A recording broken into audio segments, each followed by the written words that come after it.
नमस्कार अनि स्वागत छ तपाईहरु सबैलाई। भर्चुअल नेपालको नयाँ कथा श्रृङ्खलामा सदा चाहिँ आजको कथा पनि एक ज्ञानवर्धक कथा रहेको छ। साथीहरु, आजको कथामा हामी जान्नेछौँ कि कुनै पनि मानिसले झुट बोलेको कसरी थाहा पाउने। यो कथालाई अन्तिमसम्म सुनेर साथ दिनुहोला।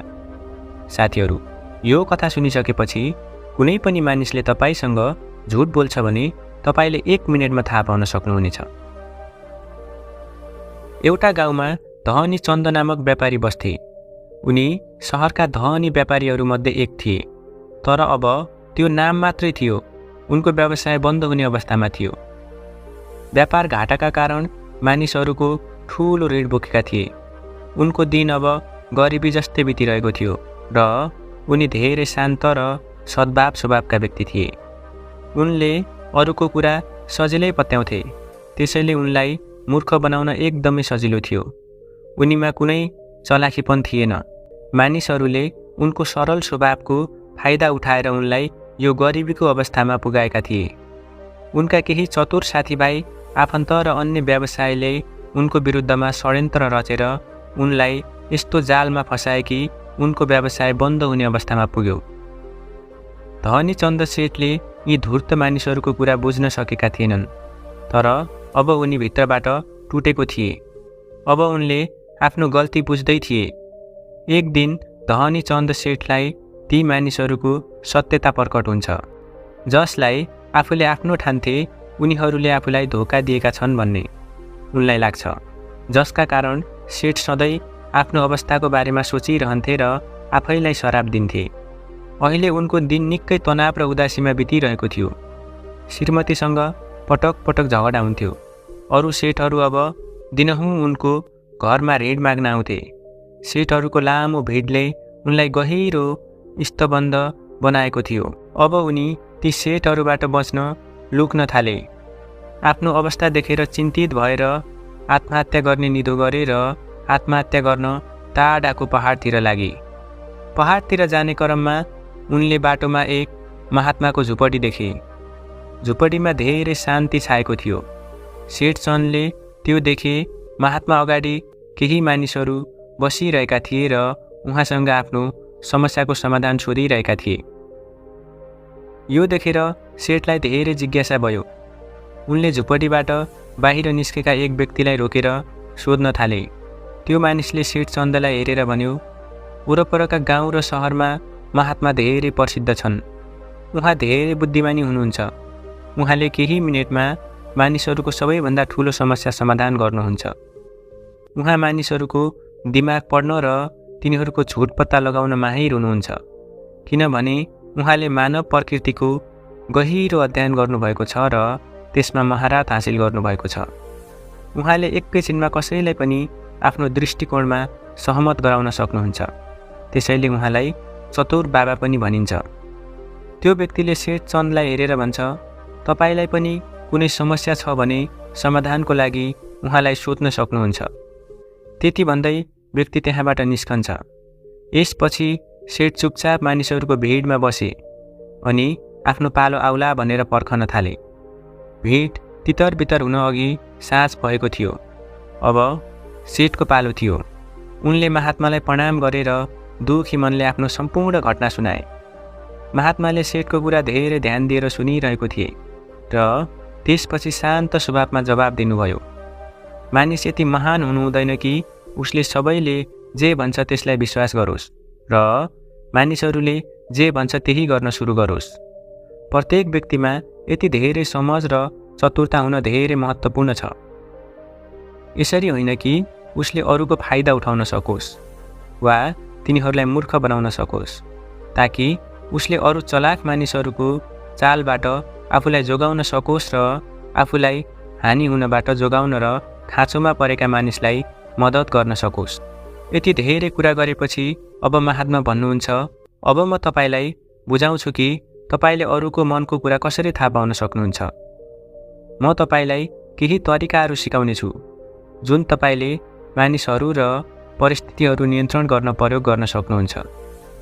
यसबाहेक तपाईले ठगी गर्ने व्यक्तिलाई कसरी चिन्ने र तिनीहरूबाट आफूलाई कसरी सुरक्षित राख्ने भन्ने पनि थाहा पाउनुहुनेछ। साधारण मानिस कसरी ज्ञानी बन्न सक्छ, म यहाँ के सिकाउन गइरहेको छु भन्ने ध्यान दिएर सुन्नुहोस्।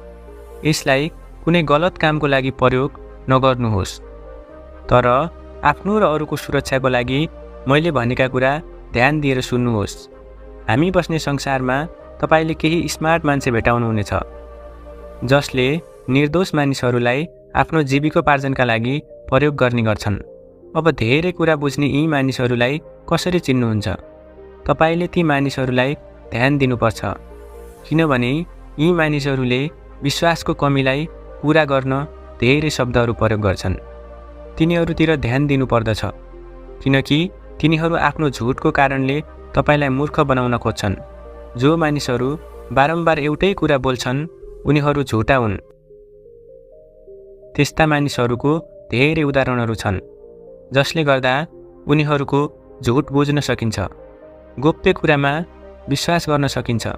तपाईले कुरा गरिरहनु भएको व्यक्तिलाई चिन्नको लागि वास्तविक तरिका भनेको तिनीहरूले के भनेका छन् सुन्नु हो। एकचोटि सुन्नुहोला। तिनीहरूले आफ्नो कथा सुनाउने तरिका, त्यसबाट तपाईलाई थाहा हुन्छ कि उनीहरू सही हुन् वा गलत। दोस्रो, यदि तपाईँ कसैलाई चिन्नुहुन्छ जसले अरूलाई झुटो बोल्छ, त्यसैले तपाईले उसलाई कहिल्यै विश्वास गर्नु हुँदैन, किनकि अरूसँग झुट बोल्ने मान्छे उसले पक्कै पनि तपाईसँग पनि झुट बोल्नेछ। साथै तपाईसँग पैसा छ भने त्यस्तो व्यक्तिहरूबाट सावधान हुनुपर्छ जुन अहिले डुबेको छ, जसले तपाईँ कोसँग कुरा गर्दै हुनुहुन्छ भनेर देखाउँछ। ऊ झुट बोलिरहेको छ। एक पटक उनीहरूसँग पैसा थियो, तर अहिले उनी दिवालिया छन्। यस्तो व्यक्तिले पैसासँग कहिल्यै सम्झौता गर्नु हुँदैन भन्ने त्यसमा बुद्धि निहित छ। आफ्नो धन सम्हाल्न कमजोर हुन सक्ने व्यक्तिको सल्लाह लिनु बुद्धिमानी होइन। त्यस्ता अयोग्य व्यक्तिहरूबाट पनि होशियार हुनु आवश्यक छ, किनभने यदि व्यक्तिले महत्त्वपूर्ण कुराहरू सम्हाल्न नसकेमा त्यस्ता व्यक्तिहरू असफल हुन्छन्।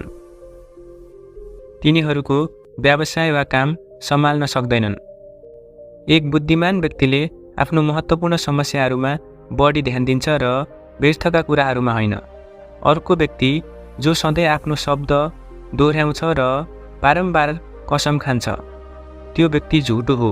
त्यसैले यस्ता व्यक्तिलाई कहिल्यै विश्वास गर्न हुँदैन। अर्कोतर्फ यदि तपाईँ चाहनुहुन्छ भने कसैले तपाईसँग राम्रो व्यवहार गरोस् भन्ने, तपाईले आफ्नो इच्छा अनुसारको नतिजा सधैँ पाउनुहुनेछ, जुन गलत हो। तपाईले एउटा कुरा सधैँ याद राख्नुपर्छ कि मानिसहरूले चाहेको कुरा उनीहरूले कहिल्यै पाउन सक्दैनन्। त्यसैले यदि तपाईँ चाहनुहुन्छ भने त्यो पूरा गर्नुहोस्।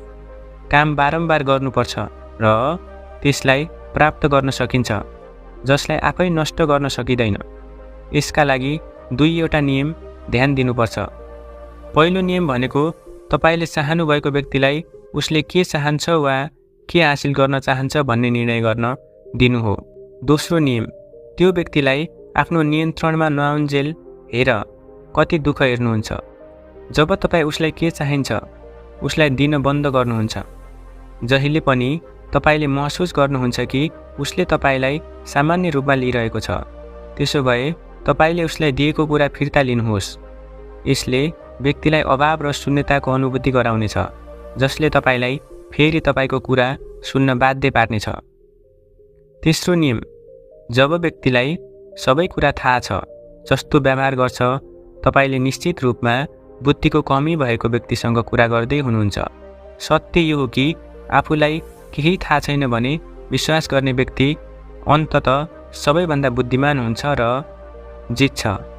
यदि तपाईँ आफ्नो वरपरका मानिसहरू र परिस्थितिलाई कसरी नियन्त्रण गर्ने भन्ने जान्नुहुन्छ भने उत्तम तरिका विनम्र र नम्र हुनु हो।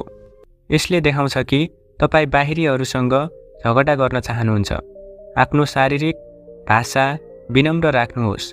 एकचोटि मानिसहरूले थाहा पाउँछ कि तपाईलाई धेरै थाहा छ। तपाईको सफलता र असफलता तपाईको विरुद्ध प्रयोग हुनेछ। तपाईको असफलतामा तपाईको अपमान हुनेछ र तपाईको सफलतामा मानिसहरू तपाईलाई घृणा गर्न थाल्नेछन्। अनि जब तपाईलाई सबै थाहा छ भने देखाउनुहुन्छ, तब मान्छेलाई मनाउनुको चाल अधुरो रहन्छ। मानिसहरूले तपाईसँग प्रयोग गरेको आरोप लगाउँछ र तपाईको योजनासँग अगाडि बढ्नको लागि एक मौका नदिई पनि स्वीकार गर्नुहुनेछ। मानिसहरूले हामीलाई शङ्का गर्दैनन् किनभने हामी निर्दोष, अज्ञानी र नम्र छौँ कि हामीले उनीहरूबाट सहयोग लिइरहेका छौँ। आफ्नो भावना लुकाउन वा माहिर व्यक्तिले सजिलै अरूलाई नियन्त्रण गर्न सक्छ। जब मानिसहरूले महसुस गर्छ कि तपाईँ विनम्र हुनुहुन्छ र झगडालु स्वभावको होइन, तिनीहरू अगाडि आएर तपाईलाई मद्दत गर्न चाहन्छन् र सायद तब तिनीहरूले तपाईलाई आफ्नो बारेमा जानकारी दिनेछन् जुन तपाईले तिनीहरूलाई नियन्त्रण गर्न प्रयोग गर्न सक्नुहुन्छ र तिनीहरूले तपाईलाई यो सबै जानकारी दिनेछन् किनभने तिनीहरू पक्का छन् कि तपाईँ तिनीहरूसँग लड्नुहुन्न। आफूभित्र सुधारको सम्भावना छ भन्ने विश्वास गर्ने व्यक्तिको सफल हुने सम्भावना धेरै गुणा बढ्छ। मानिसमा नम्रता पनि आउँछ किनकि उसलाई लाग्छ कि उसले धेरै कुरा सिक्नु छ, तर जो सोच्छ कि उसले धेरै कुरा जान्छ उसलाई सजिलै मूर्ख बनाइन्छ। साथै एक घरधनी भएकोले तपाईले आफ्नो पैसा कहाँ जाँदैछ भनेर पनि ध्यान दिनुपर्छ र तपाईले त्यो पैसाको लागि आफूले चाहेको कुरा प्राप्त नगरेसम्म त्यो मेहनतले कमाएको पैसा खर्च नगर्नुहोस्। यसको मतलब सामान नलिई पैसा दिएमा ठगी हुने सम्भावना बढ्छ। यो पनि हुन सक्छ कि यदि कसैले तपाईको पैसा पहिले नै लिएको छ भने उसले आफ्नो वचन पूरा गर्दैन। त्यसैले सुरक्षित हुन त्यो व्यक्तिलाई पैसा दिनुअघि सावधान रहनुहोला। उसबाट तपाईले चाहनुभएको कुरा प्राप्त गर्नुहोस्। चौथो नियम, मानिसहरूलाई विश्वस्त पार्ने सबैभन्दा राम्रो तरिका भनेको तपाईले कसको दिमाग परिवर्तन गर्न सक्नुहुन्छ र कसको दिमागलाई तपाईले पढ्न सक्नुहुन्छ भन्ने कुरा थाहा पाउनु हो। यो 100% सत्य हो कि तपाईले कसैको दिमाग हेरफेर गर्न सक्नुहुन्छ जबसम्म तपाईले यसलाई देख्नुहुन्न, जबसम्म उसले तपाईलाई मन पराउँदैन। त्यसरी नै तपाईलाई मन पराउने र तपाईलाई आदर गर्ने मानिसहरू पनि तिनीहरूलाई आफ्नो तरिकाले काम गर्ने प्रयास गर्छन्। तर सही चिजहरूको लागि यो दिमागमा राख्नुहोस्, यदि तपाईँ कसैको मन हेरफेर गर्ने प्रयास गर्नुहुन्छ जसले तपाईलाई मन पराउँदैन, त्यसैले त्यस्तो अवस्थामा तपाईको सबै समय र धैर्य बर्बाद हुनेछ। यसबाहेक जब तपाईले त्यस्ता व्यक्तिलाई परिवर्तन गर्ने प्रयास गर्नुहुन्छ उसले तपाईसँग बहस गर्नेछ। तपाईले जे गरे पनि तपाईले त्यो व्यक्तिको मन परिवर्तन गर्न सक्नुहुन्न। तपाईले आफ्नो तर्क सुरु हुन अघि प्रयास गर्न बन्द गर्नुपर्छ र याद गर्नुहोस् कि तपाईले मात्र मन पराउने र आदर गर्ने मानिसहरूलाई परिवर्तन गर्न सक्नुहुन्छ। त्यसैले यदि तपाईँ कसैलाई परिवर्तन गर्न चाहनुहुन्छ भने पहिले उनीहरूसँग राम्रो सम्बन्ध स्थापित गर्नुहोस् र उनीहरूसँग मित्रता गर्नुहोस्। यति भन्दै महात्मा केही बेर रोकिएर फेरि बोल्न थाले। अब म तपाईलाई केही युक्तिहरू बताउने छु जुन चतुर र छली मानिसहरूलाई मूर्ख बनाउन प्रयोग गर्छन् र उनीहरूलाई दुरुपयोग गर्छन्। जब एक चतुर व्यक्तिले आफ्नो काम पूरा गर्नुपर्ने पहिलो तरिका भनेको आफ्नो मनसायलाई पूर्ण रूपमा लुकाउनु हो। त्यो हो उसले झुट बोल्छ, सबैभन्दा महत्त्वपूर्ण कुरा लुकाउँछ र उसले चाहेको मात्र भन्छ।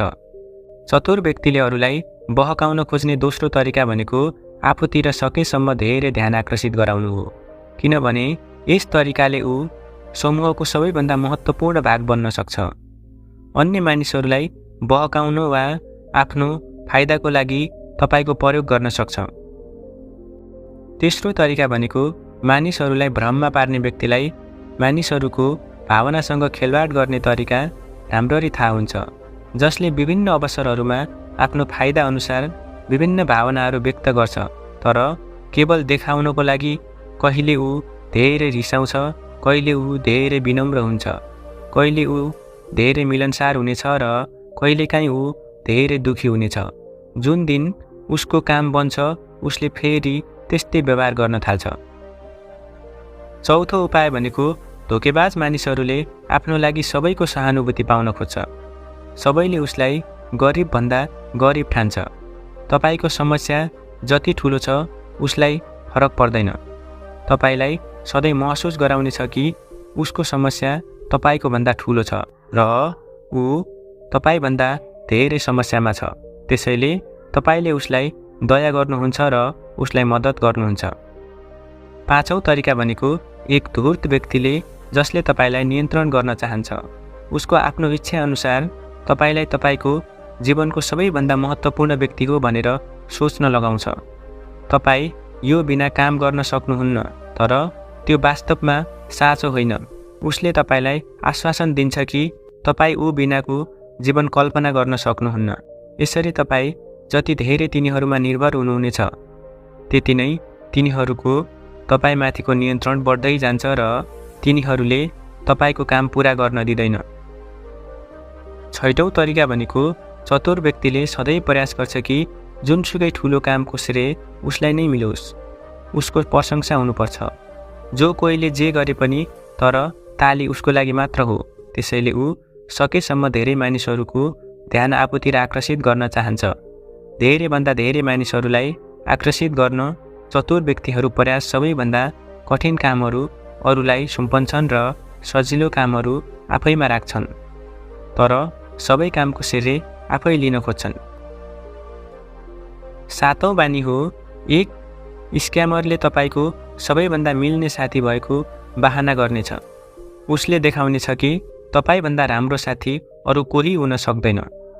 जसरी उसले तपाईँका सबै गोप्य कुराहरू जान्न खोज्नेछ र गलत समयमा उसले तपाईँको विरुद्धमा प्रयोग गर्नेछ।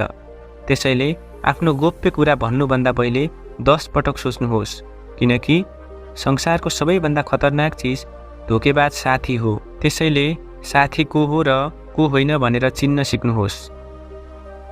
आठौं तरिका भनेको सम्पूर्ण जानकारी दिनुहोस्। धोका दिने व्यक्तिले तपाईँलाई यति नै जानकारी दिनेछ जति उसले तपाईँबाट जान्न चाहन्छ। कारण किनकि उसले तपाईँलाई यी कुराहरू मात्र जान्न चाहन्छ। उसले तपाईँसँग सबै कुराहरू कहिल्यै भन्ने गर्दैन। उसले सबैभन्दा महत्त्वपूर्ण कुराहरू लुकाउनेछ ताकि समय आउँदा उसले तिनीहरूलाई प्रयोग गर्न सकोस् र सबै श्रेय लिन सकोस् वा आफ्नो काम पुरा गर्न सकोस्। नौं तरिका हो एक चतुर व्यक्ति कहिल्यै आफ्नो वचनमा अडिग रहँदैन। जब समय आउँछ ऊ आफ्नो वचनमा फर्कन्छ। यसको कारण जुनसुकै हुन सक्छ कि त उसले तपाईँलाई यो नगर्न चाहन्छ वा उसले जानी जानी गरिरहेको छ, यो उसको इच्छामा निर्भर गर्छ। 10औं तरिका हो तिनीहरूले आफूलाई केही थाहा नभएको जस्तो नाटक गर्छन्। तिनीहरू सबैभन्दा सोझो भएको नाटक गर्छन्। त्यति बेलाको घटनाको बारेमा सबै थाहा भए तापनि उनीहरू तपाईँको मुखबाट सबै कुरा सुन्न चाहन्छन्, किनकि भोलि उसको मुखबाट नबोल्नुपर्ने कुरा निस्कियो भने उसले तपाईँको नाम लिन सक्छ। तिनीहरूले यो जानाजानी गर्छन् ताकि तिनीहरूमा कसैले ध्यान नदेओस् र तिनीहरू ठुला ठुला कुराहरूबाट बच्न सकुन्। 11औं तरिका भनेको औँला उठाउनु वा अरूलाई दोष दिनु हो। एक स्मार्ट मानिस सधैँ आफ्नो हात खाली गर्न चाहन्छ, अर्थात् उसले कुनै कडा परिश्रम वा धेरै जिम्मेवारी गर्नु पर्दैन। उसले यो काम राम्ररी कसरी गर्ने भन्ने थाहा नभएको भन्दै ऊ अरूलाई औँला उठाउँछ। उसलाई यो राम्रोसँग थाहा हुन्छ कि यो दोस्रो अवस्था तब उत्पन्न हुन्छ जब कतै न कतै उनीहरूको रहस्य खुल्छ वा उनीहरूको इज्जत बाहिर आउँछ, तैपनि आफ्नो गल्ती अरूलाई दोष दिन्छन्। 12औं तरिका भनेको एक धोकेबाजले सधैँ झुटो प्रशंसा दिनेछ। अर्को व्यक्तिले उसलाई सुन्न चाहेको कुरा मात्र उसले भन्नेछ र जबसम्म उसले यसो गर्नेछ उसको काम पुरा नभएसम्म यसपछि उसले मानिसहरूको अगाडि सोही व्यक्तिको आलोचना गर्ने र अरूलाई आफ्ना कमजोरीहरू प्रकट गर्नेछ। 13औं र अन्तिम बानी व्याख्या गर्दै महात्मा भन्नुहुन्छ, जसले आफ्नो निर्णयलाई नियन्त्रण गर्ने प्रयास गर्छ, सुरुमा उसले धोकेबाज र धूर्त व्यक्ति बन्ने प्रयास गर्नेछ। तपाईको असल साथी र शुभचिन्तक उसले विश्वास गरेपछि तपाईले उसलाई आँखा चिम्लेर विश्वास गर्न थाल्नुभयो भने उसले तपाईको निर्णय आफै लिने प्रयास गर्नेछ। उसले तपाईको लागि गरेका निर्णयहरूबाट तपाईले लाभ उठाउनुहुनेछ भन्ने महसुस गराउनेछ। यति भनिसकेपछि महात्माले आफ्नो कुराको अन्त्य गर्दै भन्नुभयो, मैले भनेका यी कुरा तपाईँले आफ्नो जीवनमा लागू गर्नुभयो भने मानिसहरूको झोट पत्ता लगाउन सक्नुहुनेछ। त्यसपछि ती व्यापारीले महात्मालाई धन्यवाद दिएर त्यहाँबाट गए। साथीहरू, मलाई आशा छ कि तपाईँले यो कथाबाट धेरै कुरा सिक्नुभयो। तपाईँलाई यो कथा कस्तो लाग्यो? कमेन्ट बक्समा कमेन्ट गरेर भन्न नभुल्नुहोला र आफ्ना साथीहरूलाई सेयर गर्नुहोस् ताकि उनीहरूले पनि यस कथाबाट केही सिक्न सकुन्। र साथीहरू, यदि तपाईँ यस युट्युब च्यानलमा नयाँ हुनुहुन्छ भने च्यानललाई सब्सक्राइब गरी नोटिफिकेसन अन गर्न नभुल्नुहोला। हस् त साथीहरू, फेरि यस्तै ज्ञानवर्धक कथामा भेट्ने बाचा गर्दै बिदा लिन चाहन्छु। हस् त, धन्यवाद।